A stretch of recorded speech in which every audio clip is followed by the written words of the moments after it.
Saúdo a todos os irmãos e irmãs com a paz de nosso Senhor e Salvador Jesus Cristo. Deus abençoe a você, querido irmão, você, querida irmã, você que nos assiste e nos ouve neste dia. Que Deus derrame as suas bênçãos sobre sua vida, para que você possa a cada dia estar mais firmado na rocha inabalável que é Jesus Cristo, e possamos todos nós juntos servirmos ao Senhor Jesus Cristo com amor, com sinceridade, trabalhando na sua seara. Vamos hoje, pela graça de Deus, na direção do Espírito Santo, vamos meditar aqui para que nós servimos. Nós somos trabalhadores na seara do Senhor, nós trabalhamos para o Senhor. Porque o que nós temos que fazer? A nossa vida tem que ser como? Cheia de milagres, cheia de bênçãos, cheia de maravilhas. Como que temos que viver? Como que vamos saber que Deus está conosco? Como que vamos saber que estamos fazendo a vontade de Deus? Vamos iniciar recordando do povo no deserto, quando Deus enviou Moisés, e lá Deus operou grandes sinais no Egito, a ponto de que o faraó consentiu que o povo saísse liberto. Depois perseguiu.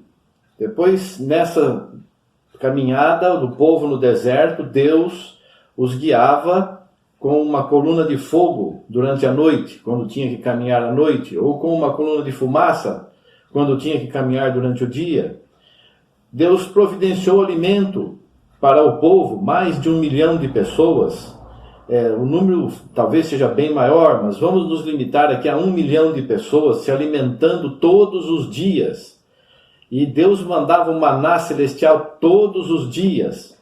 E o povo passou pelo mar, o mar se abriu, passou em terra seca, não molharam os pés. Então combateram, venceram batalhas cujo inimigo era em número muito maior. Até carne Deus mandou para eles. E aí o que aconteceu? Daqueles todos que saíram do Egito e passaram por viram todas essas maravilhas de Deus, apenas 2 que haviam saído lá do Egito, que entraram na terra prometida. Os demais nasceram no deserto. Entrou um povo nascido de novo nessa caminhada. Entrou para a terra prometida um povo que nasceu no caminho, que nasceu no deserto, que nasceu durante a perseguição que eles estavam sofrendo. Isso é um sinal muito grande para nós. Nós estamos nessa caminhada, muitos estão nascendo nesta caminhada, nascendo para a fé, nascendo para Jesus, mas não são todos os que começaram que vão conseguir entrar. Nós vemos 2 testemunhas que se pronunciarão nos últimos dias, como aqueles 2 que entraram na terra prometida. Enfim, como que nós sabemos que estamos seguindo a Deus, que estamos sendo abençoados por Deus, estamos vendo suas maravilhas? Como que nós sabemos? Nós temos que viver pela fé. Nós não precisamos ficar vendo milagres, maravilhas. Eu sei que é muito bom, muito maravilhoso nós vermos as bênçãos de Deus, e Deus nos abençoa. Ele não nos tem deixado só, Ele tem estado conosco continuamente. Então nós temos que olhar com os olhos da fé. Temos que viver por fé, porque sem fé é impossível agradar a Deus. Isso é para todo mundo. Não tem mais divisão de gentil, de judeu. Somos um só povo agora. Todos nós somos filhos de Israel pela fé. Circuncidados no coração, não mais na carne. Então nós precisamos olhar pela fé e ver pela fé o que Deus tem feito em nossas vidas, como Deus tem usado de nós para glorificar o seu nome. E às vezes a gente pensa que nós somos tão especiais mais do que os outros. Não, todos nós somos especiais para Deus, porque Ele está em nós. Jesus habita em nós. Jesus é o poder de Deus em nossas vidas. Então nós somos especiais. Não por causa de nós, por causa daquele que morreu por nós, que está em nós. Então nós vamos ver hoje agora, vamos ler no Evangelho de João, capítulo 9, vamos ver do versículo 1 em diante. A palavra diz assim: é a cura de um cego de nascença. E passando Jesus, viu um homem cego de nascença. E os seus discípulos lhe perguntaram, dizendo: Rabi, quem pecou, este ou seus pais, para que nascesse cego? Jesus respondeu: nem ele pecou, nem seus pais. Mas foi assim para que se manifestem nele as obras de Deus. Ora, este homem nasceu cego. Era cego, não por causa de pecado, mas para que Deus operasse na vida dele as maravilhas, para que o povo pudesse entender e compreender. Foi assim para que se manifestem nele as obras de Deus. Convém que eu faça as obras daquele que me enviou enquanto é dia. A noite vem, quando ninguém pode trabalhar. Enquanto estou no mundo, sou a luz do mundo. Tendo dito isto, cuspiu na terra e com a saliva fez lodo e untou o lodo nos olhos do cego. E disse-lhe: vai, lava-te no tanque de Siloé, que significa o enviado. Foi, pois, e lavou-se e voltou vendo. Então este cego, ele poderia pensar assim: puxa vida, eu fiquei cego a vida toda só para esse momento de o Senhor chegar e me dar visão novamente? Eu fiquei cego esse tempo todo só para isso? Não, não é só para isso. É para a glória de Deus. E nós somos como esse homem. Nós vivemos muitos anos na cegueira espiritual, achando que estávamos enxergando, achando que estávamos vendo as maravilhas de Deus e que conhecíamos as coisas de Deus, mas estávamos cheios de idolatria, cheios de feitiçaria, seguindo homens, seguindo doutrinas de demônios, obedecendo mandamentos que não são de Deus. E o Senhor vem.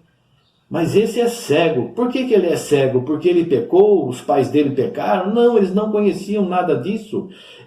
Esta palavra de salvação está sendo ensinada agora. Estão nascendo de novo. Estão no deserto, estão nascendo de novo. Assim eu e tantos milhares e milhões nascemos de novo.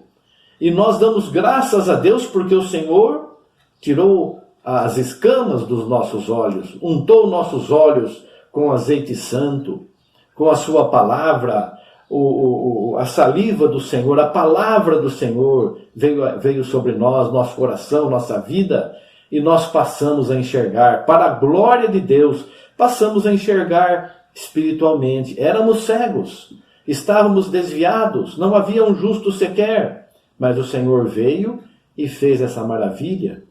Então, o Senhor operou em minha vida maravilhas, opera em tua vida maravilhas, a ponto de nós entendermos que Jesus Cristo é o Cordeiro de Deus que tira os pecados do mundo. E nós damos graças a Deus por essa compreensão. Damos graças a Deus por compreendermos, por entendermos estas coisas. Glória a Deus, obrigado Senhor, que bênção gloriosa. Veja ainda no mesmo Evangelho de João, no capítulo 11, nós vemos aqui do versículo 1 em diante, diz assim: é a ressurreição de Lázaro. Veja aí, a ressurreição de Lázaro. Estava então enfermo um certo Lázaro, de Betânia, aldeia de Maria e de sua irmã Marta, perdão. E Maria era aquela que tinha ungido o Senhor com unguento e lhe tinha enxugado os pés com os seus cabelos, cujo irmão Lázaro estava enfermo. Mandaram-lhe, pois, suas irmãs dizer: Senhor, eis que está enfermo aquele que tu amas.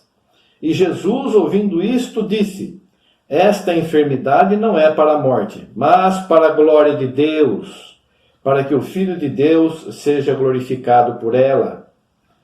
Ora, Jesus amava a Marta e a sua irmã e a Lázaro. Ouvindo, pois, que estava enfermo, ficou ainda 2 dias no lugar onde estava. E aqui nós vemos assim: puxa, Jesus não amava a Lázaro? Amava. E quando ele ficou sabendo que o amigo dele, a quem ele amava, estava enfermo, o que ele poderia fazer? Ele poderia ir lá orar, e chegar até lá e orar pelo seu amigo, como suas irmãs lhe pediram, mas ele ficou ainda 2 dias lá onde ele estava. Mas antes ele disse assim: essa enfermidade não é para a morte.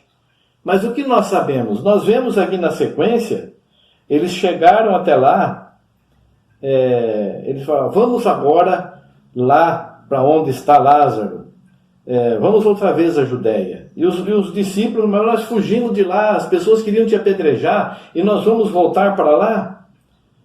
E o Senhor disse que nós temos que trabalhar de dia, porque de dia ninguém tropeça, porque vê a luz deste mundo.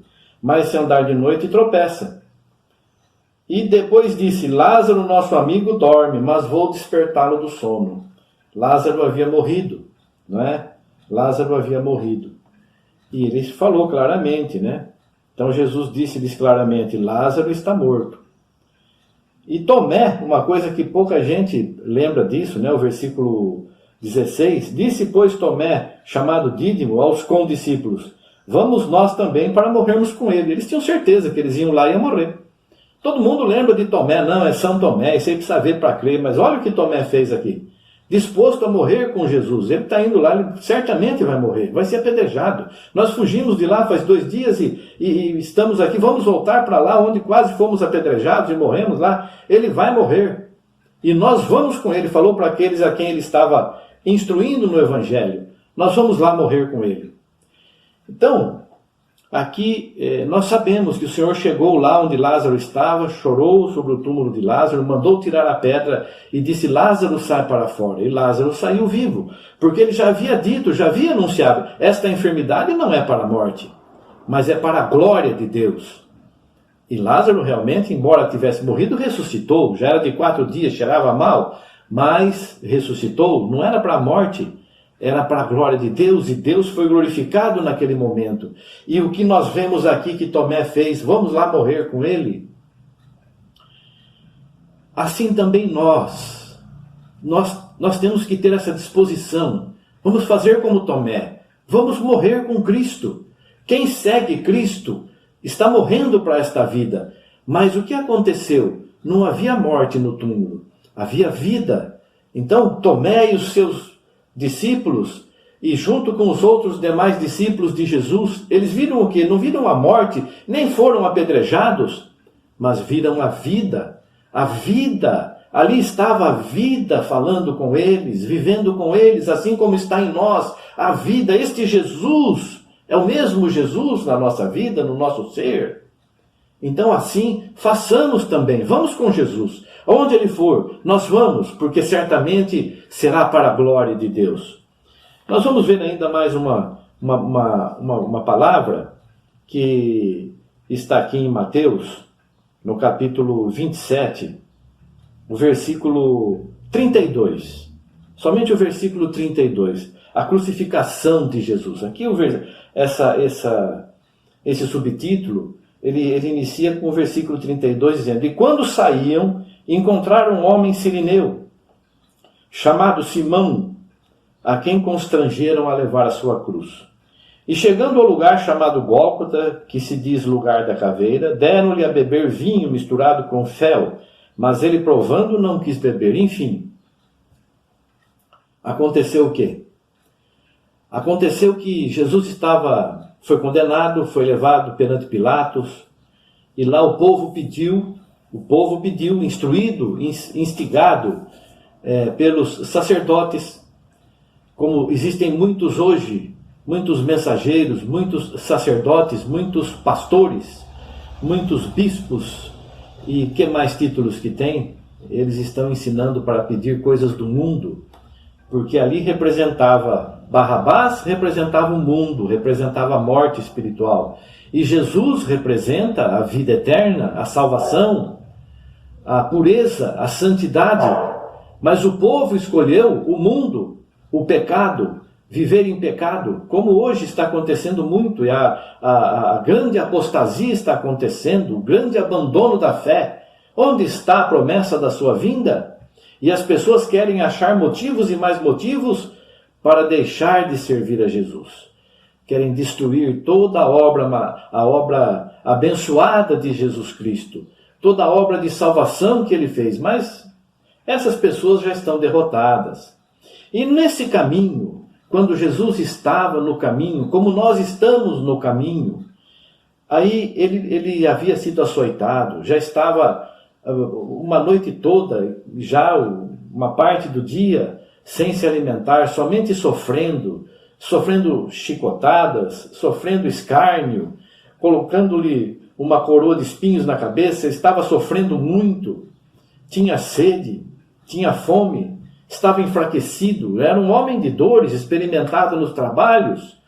Não era uma pessoa que cuidava do corpo físico para viver bastante. Não, a vontade dele, o alimento dele era fazer a vontade do Pai, é fazer a vontade do Pai, assim como o nosso alimento também, como já vimos também anteriormente, graças a Deus. Aí ele saiu com a cruz. Ah, mas era só o travessão, ou era a cruz toda? Ele saiu com a sua cruz. Aí chegaram a encontrar um homem sirineu chamado Simão. Esse homem, em outro texto da palavra, em outro evangelho, diz que ele chegava do trabalho. Ele estava trabalhando, chegou naquele momento. E os soldados constrangeram esse homem. Leva a cruz dele. E esse Simão, sirineu, pegou a cruz de Cristo e levou. Fez como lhe foi mandado. Aqui não fala, mas eu acredito que Simão poderia estar pensando, eu trabalhei o dia todo e chegou nessa hora aqui, no meio do dia, na parte mais quente do dia, eu estou seguindo aqui, carregando este peso que nem é meu, e isso não está muito certo, como é que eu vou fazer isso? Por que eu tenho que fazer isso? Mas veja bem, ele deve ter atentado para essa situação. Ele deve ter percebido que a situação daquele a quem ele estava ajudando, ainda que tenha sido mandado, ele viu que a situação era muito pior do que a dele. Estavam levando aquele homem para a morte. Não disse Simão Sirineu, conhecia ou não Jesus? Não sabemos se ele era seu discípulo, mas certamente, depois disso, é claro que ele meditou muito nesse acontecimento. Então nós nos colocamos no lugar aqui de Simão Sirineu. Leve a cruz de Cristo também sobre a tua vida. Você vai morrer com ele. Você vai sofrer com ele. E todas esses exemplos que nós vimos aqui, e muitos outros que existem nas Escrituras, por que tudo isso? O que acontece? E nós, onde ficamos nisso tudo? Nós temos que saber que nossa vida é para a glória de Deus. Simão, o homem que ajudou Jesus a levar a cruz, ajudou Jesus no momento mais difícil da vida dele. E nós? Esse homem fez outras coisas na vida que pudesse dizer, Deus está comigo? Neste momento, ainda que ele não sentisse, mas nós vemos, Deus é com ele, estava com ele. Deus permitiu que ele ajudasse o seu filho, ajudasse o Filho de Deus a chegar, a completar aquele sacrifício remidor. Então nós, cada um tome sua cruz, siga Jesus, seja exemplo, faça com amor, faça sabendo que tudo é para a glória de Deus. A tua luta, o teu sofrimento, as tuas dores, tribulações, tem um que sofreu mais do que tudo, todos nós juntos, para a nossa salvação. Nós merecemos muitas vezes a correção, mas Jesus não, nunca, e morreu no nosso lugar. Então vamos nos conformar, ainda que eu não veja milagres todos os dias, que não chova maná todos os dias, mas espiritualmente chove maná todos os dias. Basta nós olharmos com os olhos da fé. Ainda que eu não veja as maravilhas de Deus na minha vida a cada instante, mas Ele mora comigo, eu sou o templo do Espírito Santo, você é templo do Espírito Santo. Vamos nos apegar nesta palavra, vamos ter amor, vamos ter fé, esperança, sabendo que Deus é por nós, e o Senhor é por nós, e os anjos do Senhor estão ao nosso redor, e nós somos em Cristo mais do que vencedores, temos a vida eterna, e o Senhor prepara para nós uma mesa maravilhosa, na presença dos nossos inimigos, que verão nós sermos grandemente abençoados, e não poderão fazer nada, porque quem nos preparou essa mesa e quem nos abençoa é o nosso Senhor Jesus Cristo, nosso Senhor, nosso Deus, nosso Salvador.